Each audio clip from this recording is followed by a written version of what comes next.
Good afternoon. We'll be studying chapter 6, Fallacies, part 7. We'll come to argumentum ad misericordiam, appeal to pity. You can see this child crying. In this fallacy, there is an appeal to pity or feeling of sympathy for getting a conclusion accepted. However, an appeal to pity is not always logically relevant to the truth of the conclusion.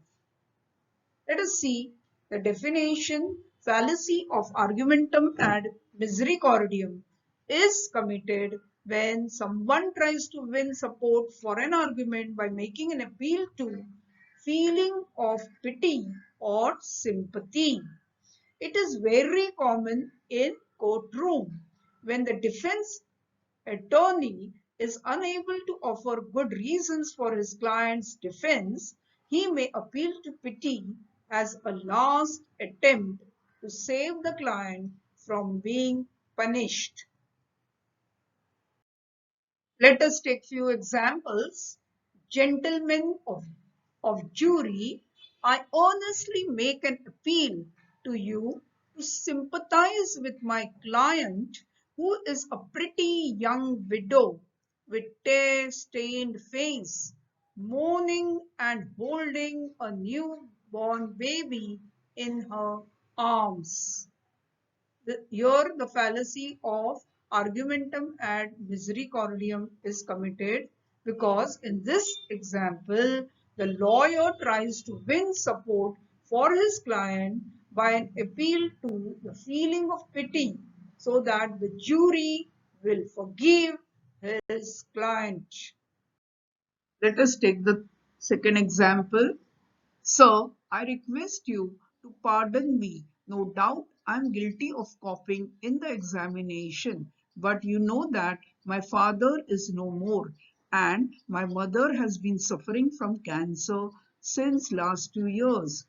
I, being the eldest in the family, I had to look after my sick mother and younger siblings. So I could not prepare for the examination.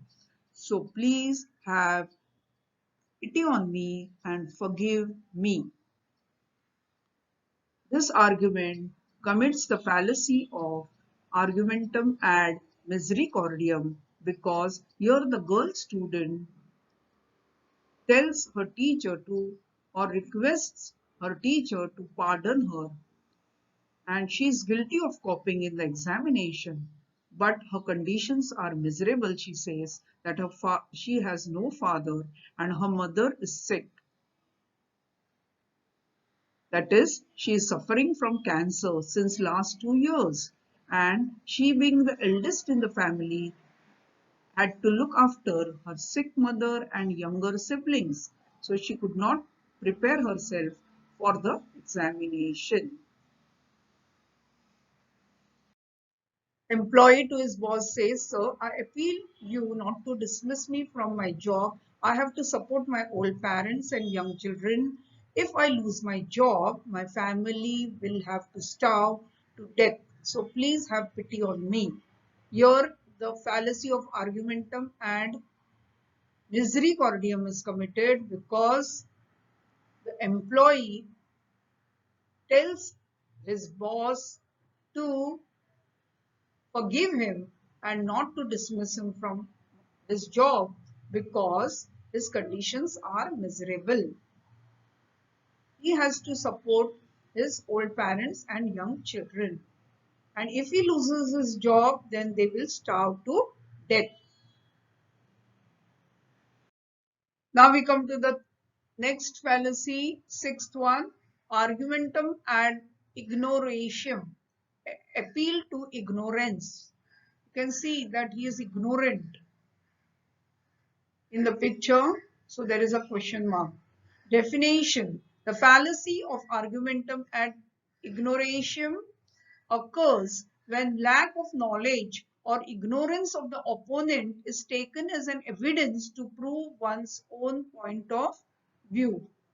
In other words, it is an error that is committed when it is argued that one's proposition is true simply on the basis that it has not been proved as false by the opponent, or the opponent's proposition is false simply because the opponent has no evidence to prove it as true.